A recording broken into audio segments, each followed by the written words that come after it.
You're not performing, you are having a private conversation. Let me describe someone. See if this sounds familiar. There is a person on your team who is really good at their job.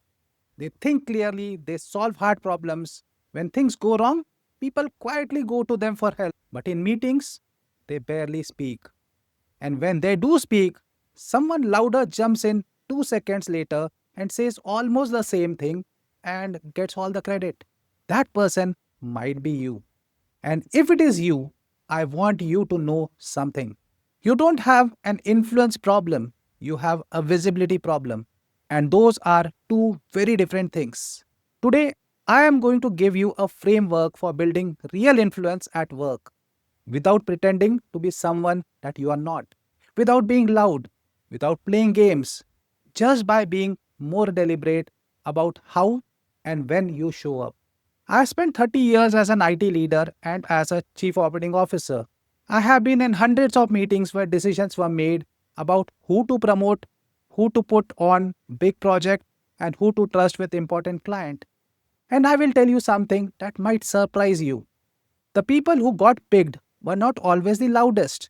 In fact, some of the most powerful leaders that I have worked with were quiet. They did not dominate every meeting. They did not talk the most. But when they spoke, the room shifted. People leaned in. Decisions changed. Why? Because they had figured out something that most professionals never ever figure out. Influence is not about how much you talk, it's about how much weight your words carry. And weight comes from how you use your silence, not your speech. The real reason you feel invisible. So, before I give you the framework, I want to talk about what is actually going on. Because if you are someone who is quiet by nature, and I do not mean shy, I mean someone who thinks before they speak, who prefers depth over noise, who does not enjoy fighting for airtime, then you have probably been carrying a belief for years. The belief goes something like this: if I do great work, people will notice. I should not have to sell myself. The work should speak for itself. I understand why you believe that, and I wish it were true. But here is what I saw again and again from the other side of the table. The work does not speak for itself. It never has. Someone always has to speak for the work. And if you do not do it, someone else will. And they will get the credit, the visibility, and the promotion. This is not about being fake. This is not about being someone that you are not. This is about learning to make your value visible in a way that feels more natural to you, not the loud way, your way. And that is what the quiet power method is all about. The quiet power method: how to influence without being loud. I call it the quiet Q-I-E-T power method. Not because you should stay quiet, but because this framework turns your quiet nature from being a disadvantage into your biggest strength. The Q stands for questions, I stands for insight, E stands for evidence, and T stands for timing.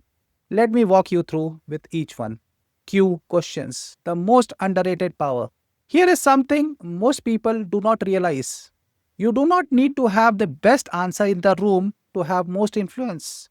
You just need to ask the best question. Think about it. When someone in a meeting says, I think we should do X, the conversation moves forward.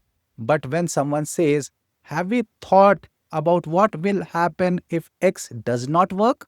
The whole room stops. Everyone starts thinking. The direction of the conversation changes. That is influence. And you did not raise your voice even a little. Here are two examples of powerful questions. And notice they are simple.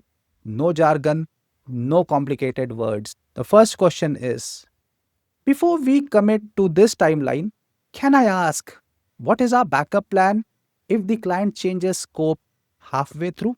Or even a simpler one, I want to make sure I understand the risk here. If we go with this approach and it does not work, what is the cost of switching later? When you ask questions like these, you are doing three things. You are showing the room that you think ahead. You are making everyone else think deeper. And you are positioning yourself as someone who cares about our outcomes and not just the activity. Loud people fill the room with noise. Smart people fill the room with better thinking. And better thinking always wins. I, inside. Say something that nobody else is seeing. The second move is about what you say when you do speak. And the rule is simple, do not just add to the conversation, shift it. Most people in meetings are react. Someone says something and they respond to it. That is fine, but it does not build influence. What builds influence is when you connect dots that nobody else has connected. So let me give you an example. Suppose your team is discussing why a project is delayed. Everyone is talking about resource problems and tight deadlines, the usual stuff. You have been listening quietly. Then you say, I have been listening to the discussion and I think the delay is not really a resource problem. I think it is a communication problem. The three teams working on this have different understandings of what the final output should look like. If we do not do fix that particular thing first, adding more people will just make it worse. Read that again. You did not talk the most, you talked last. But what you said changed how everyone in the room understood the problem. That is insight. And insight is what leaders are known for. The key is this: while others are talking, you are listening. And listening is not passive. Listening is where quiet people build their superpower. Evidence. This is the one quiet people usually skip, and it costs them the most. You do great work, but are the right people seeing it? Not your team, not just your manager, the people above your manager, the people who make decisions about promotions and important projects. Do they know what you have done? Evidence means creating a trail that connects your name to results. And you can do this without being loud about it at all. Here is how. After you finish a significant piece of work, maybe you solved a tricky problem, or delivered something ahead of time, or helped the client through a difficult situation, send a short update. Not a long mail, not a celebration, just a simple professional note. Something like this: quick update. The vendor integration is done. We managed to finish 2 days ahead of schedule. The client team has confirmed that it is working as expected. Happy to share the approach we used if it is useful for other teams. That is it. No bragging, no drama. You just quietly put your name next to a result. And that last line, happy to share the approach, positions you as someone who helps others, not someone who is showing off. Do this consistently every 2 or 3 weeks, and over the time, the right people start forming an opinion about you, an opinion that you built quietly, deliberately. Timing. This is the part that changes everything, and it is the biggest advantage quiet people have. In every meeting, there is a moment when the conversation shifts.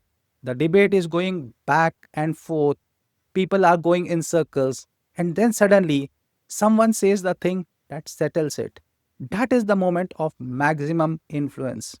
And if you can learn to spot that moment and speak right then, you will have more impact in one sentence than someone who talked for 20 minutes.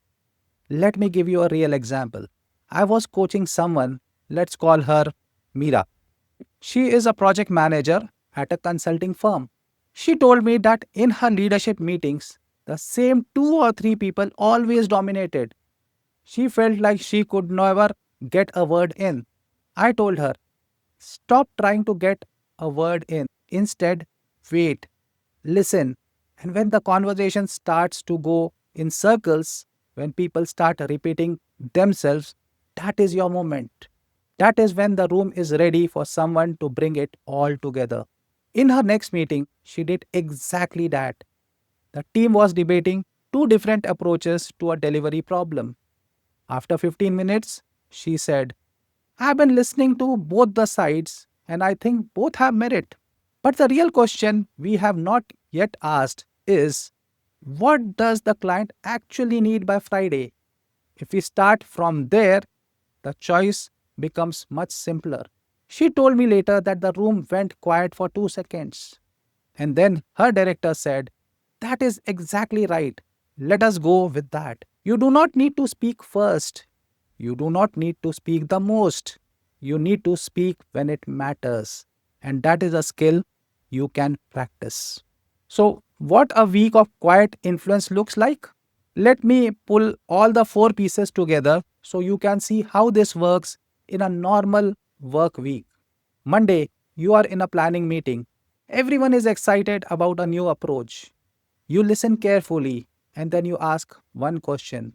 What happens to our existing commitments if we take this on? The team pauses. The manager says, Good point. Let us think about that. That is Q questions. On Wednesday, your team is stuck on a problem. You have been thinking about it since Monday. In the stand up, you say, I think the real issue is not the technology. It is that we are building for two different use cases and we have not decided which one comes first. Everyone nods. The direction shifts. That is the insight. On a Thursday, you finish a piece of work. You send a two-line update to your manager and copy the project lead. Vendor API integration is complete and tested. Client team confirmed it is working. That is E, that's the evidence. On a Friday, in the weekly review, the team is going back and forth about what to prioritize for the next sprint. You wait, you listen, and then you say, Based on what the client told us on Thursday, I think the answer is clear. We do the dashboard first. The manager agrees immediately. That is timing. You did not dominate a single meeting that week. You did not talk the most. But by Friday, everyone in the room knows who the clearest thinker is. And that is influence. Now, here is the part that I promised you, the part that goes deeper than any frame. If you are a quiet person in a noisy workplace, you have probably been told by bosses, by HR, maybe even by well meaning friends that you need to be more visible or speak up more. And every time someone says that, what you hear is, who you are is not enough. You need to become someone else.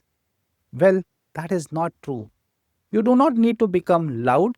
You do not need to perform confidence you do not feel. You do not need to pretend to be an extrovert. What you need to do is stop hiding your value. There's a huge difference between being quiet and being invisible. Quiet is a style, invisible is a choice. And you can stop making that choice today. The quiet power method is not about changing your personality. It is about making sure your personality, the thoughtful, careful, deep thinking personality that you already have, is actually working for you, not against you. So I want you to leave with one thought. Every meeting you sit through without saying a word is not a meeting where you were professional. It is a meeting where you were invisible, and invisible people do not get promoted. They do not get big projects. They do not build the careers they deserve. But you do not need to become someone else to change this. You just need to be more deliberate. Ask the question that changes the room. Share the insight that nobody else sees. Build the evidence trail quietly and consistently, and speak at the moment when it matters the most. The quietest person in the room can also be the most powerful one, but only if they choose to be. So tell me in the comments, are you the quiet one in your team? And what is the hardest part for you? Is it speaking up or is it making sure that people see your work? I genuinely want to know, and I see every single comment. If you have liked this particular video, do subscribe to this channel because every week I present more such management and leadership tips. I will see you in a later video. Bye for now.